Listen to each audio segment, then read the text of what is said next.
Katia Jardin Botanique, quoi. Tout en a Ozil Baritone. Ouais. Musique à Maison Mère, quoi. On est là, donc en plein tournage. De notre clip Parking, de notre générique. Oui, donc Parking, ça va bouger très fort. Donc nous allons en famille, en mode boulot. Bidor TV. Bidor TV, quoi. Bidor TV ne tombera jamais. Bidor TV. Bidor TV, tout ça, moi rappelle là. Bidor TV, moi rappelle là. Bidor TV, Tolanda. Bidor TV, Tolanda. Bidor TV, Tolanda.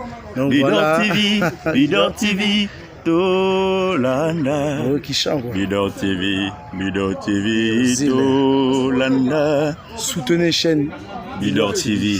Singando avec Ozil. En mode famille, en mode tournage. Toujours. Bonjour, bonsoir. Na bande konyo so bolanda vidéo na nganga ndeko na bino ya mosi na kombo ya Bijou d'Or la patrona. Mama Bijou d'Or bomona nga kala. Mama Bijou d'Or ça suba vidéo te parce que nazaki na mama kambe belé na ndozo ata on sa la vidéo te. Lelo mama Bijou na memeli bino kaka recette ya petit déjeuner parce que lelo tozali lundi, tozali Rose Montag, toza férié na Allemagne. La mouki na bina sa ela bala déjeuner, pourquoi pas na sa la vidéo na kota na YouTube pour na ko aider pour na ko sunga ba mama mususu. Merci beaucoup na babonné nyoso tout babonné na nga ya sika mari na osala ba vidéo te mais babonné zo matakaka. Merci na babonné na nga. Bozala jamais dessus, mama Bijou abeta masolo, mama Bijou sala ba recette, mama Bijou sala ba publicité, mama Bijou asala makambo ebele. Merci beaucoup na mama Wivine na Zindorf quoi. Benga yengo lui mama Bijou ba recette ya bana et d'arabiso ça sous ba recette c'était pourquoi en tout cas merci na maman Wivine, merci na maman Bernadette na Orem, merci na ma copine Meje na Quadrate, Marie na sala sous ba vidéo te mo bande ko soutenir nga na ba conseil na ba privé. Maman Bijou na ngela Sabino recette na ya lelo na lingi na sala petit déjeuner pona libota mobimba. Merci. Na lobby maintenant préparation ya petit déjeuner au Mama Bijou alinga la Sabino. Donc Mama Bijou lobby bozala jamais d'ici. Il faut qu'on mekana nuko sala petit déjeuner au Mama Bijou so sala bo sepela makasi parce que nga nazawana pona la Sabino ba recette. Nazawana pona beta ba masolo, nazawana pona ko sala ba publicité na bino, nazawana pona osala nyonso tout au bolo ba même interview naza capable ya osala donc vous allez jamais dessus. Mama Bijou na bino mingi moi musala moi ko s'occuper na ndaku donc yango na ndi lokuma moi si quoi donc siko nazo la kisabino biloko nini oyo ngana ko sala pona na sala petit déjeuner na journée ya lelo ngala kisabino biloko langa nini oyo na ko sala la petit déjeuner nanga nazwi kikalungu nanga ngayo na tango na moto nazwi ma bol nanga fourchette mateka mbeli maki na osala ka deux maki sims o na yebi komo na français te miliki et puis na mapa nanga mapa la préférée mapa oyo ya mikie parce que ba sandwich a minene te non ça ela oyo ya mikie na pelisi moto nanga nazwi mwa mateka nanga mukie natie na kikalungu natie mateka nanga na kikalungu maki nanga na kombo ya aya maki yeyo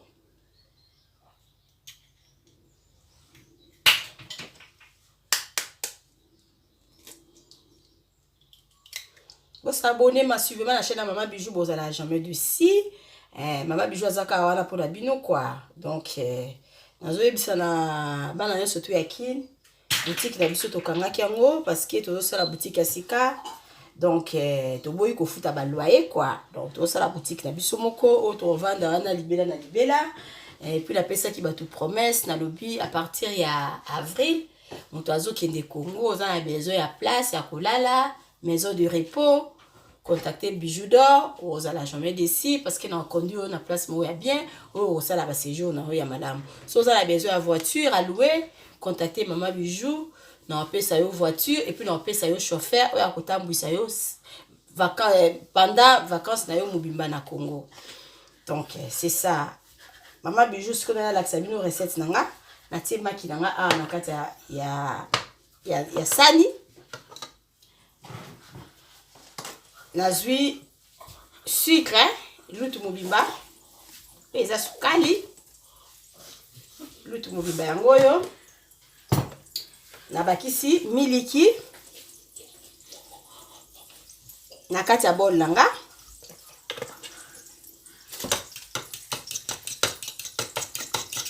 Na baloli yango malamu, nazo balola yango na mélanger yango esika moko. Nazwi sims nanga. Na tieye pona kaka goût.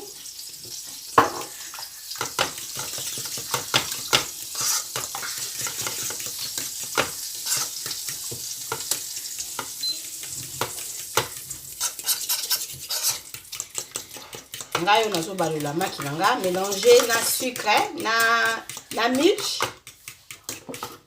Miliki nanga na kati ya bol.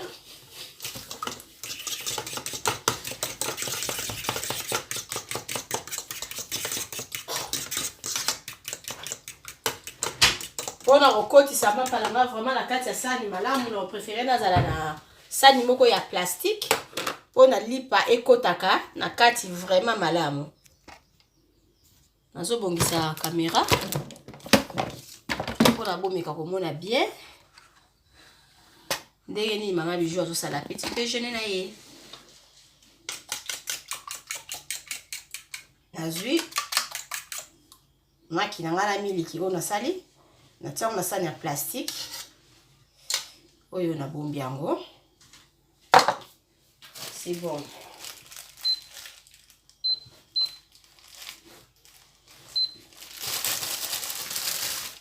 Mapalanga yeyo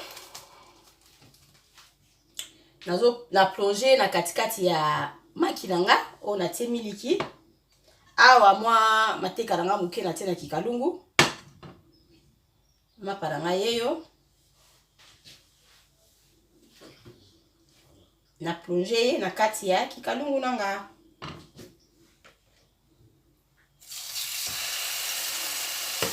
Nazwi mususu. Maman Bernadette na biso na orem quoi.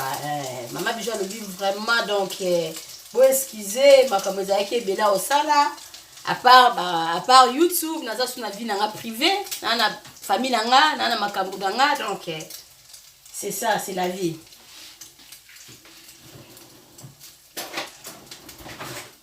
Nazwi mapalanga na balolie na dimne moto na tiki la set donc il m'a fait bandozika. En tout cas bon meka osala la bala bozala jamais de si donc vraiment ezaki to makasi okosala boye osaleli mwana mwa kakao osaleli mwana mwa te opesi mwana mwana alie. C'est ça. Lipalanga yeyo lipe koti maki et koti miliki. Moko yewana. Deuxième même chose banotala soki moniki kikalungu na yo et commissaire kindoko ko bakisa mateka pour le moment mateka ezala nuka na kati kikalungu. Oyo ozo sala bongo vaita ba dochi banuba.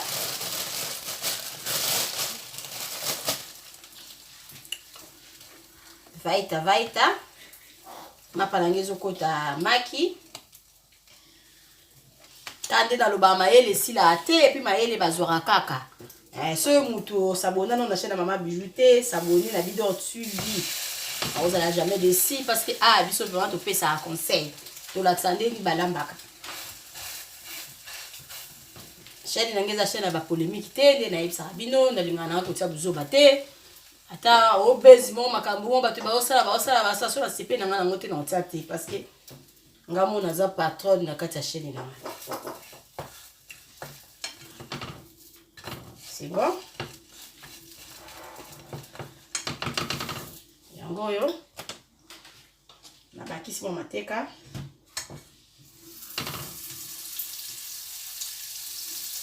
na osala mwa quantité mwa ebele après na laxi bino ndeni na sisi mapalanga donc eza nango facile mama Bijou azwi kaka maki nazwi miliki natie sucre et puis natie mwa sims oyo na kati ya maki na ngai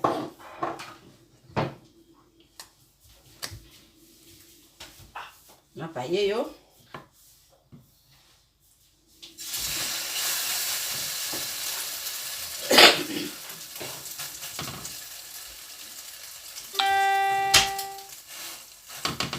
kaka nazopesa mbote na babakopi na ngai nyonso mama Jolie na Belgique esika ozali mama Magui na Belgique Bijou la Blanche ça fait longtemps na Congo mama Mege na Quadrate donc maman na biso surtout à première classe mama Bijou alingi bino mingi mama Kijabron réunion na fin du mois donc mama Angèle toza biso surtout ensemble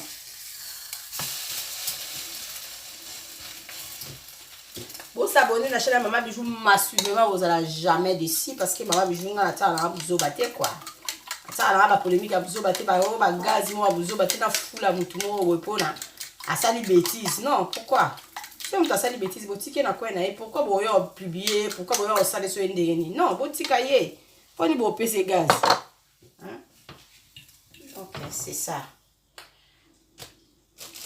ma palanga yango yo yo sali buzoba na yo après nga na bandi ko tchayo na chaîne nanga pa batu ba mona buzoba na yo pourquoi on so sali buzoba na yo boutique na buzoba na yo buzoba e mona na miso e mona ni bongo e mona na raté donc c'est mieux ko tika si on t'a sali ba bêtise na yo bo betika si bo sala bongo mona ba bêtise ngo ko sila parce que ya fois ezala ya vrai pesa na comment tu sala nyoso tout on beto sala to luka ba bêtise na nyoso non c'est mythique ko tika Mama Bijou na za lisolo abetela bino mama moko abengisa bana na ye abasi mibale na poto bana ngo baya babalukela mama na bango bakanga mama na bango ndoki ozela lokola mwa misali bando sila na betela bino lisolo wana mapa na ya moyo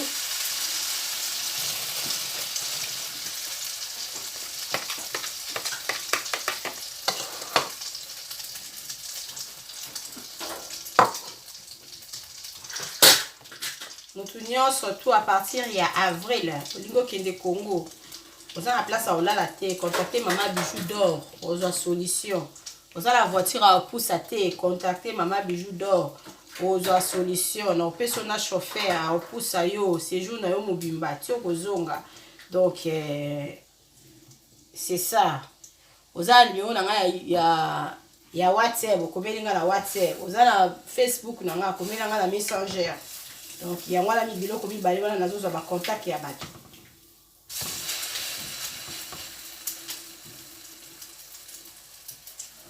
boutique à partir il y a février max non février mai boutique na biso ezozonga parce que toboyi ko futela banda kwa bato quoi donc c'est ça quoi il faut que ça la boutique na place où to futate bon loyer wana ezala kaka pour la teka combien pour la foutre à loyer bato 300-200 $.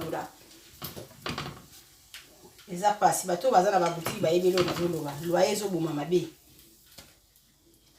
bandi ko futa bato bazo sala futi loyer yo kozwa combien ba misala nga ba boutique ese bebana to sala aka po to lingango c'est ça.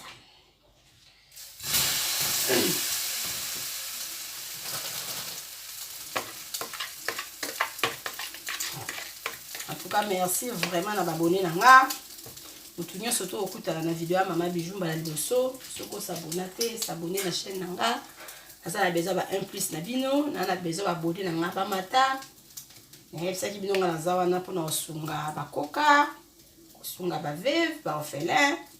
Okene kotala bato baza na hôpital na ba mama yemo wana. Donc ce bozo s'abonner, bozo pesa Mama Bijou makasi pona ko aider. Voilà.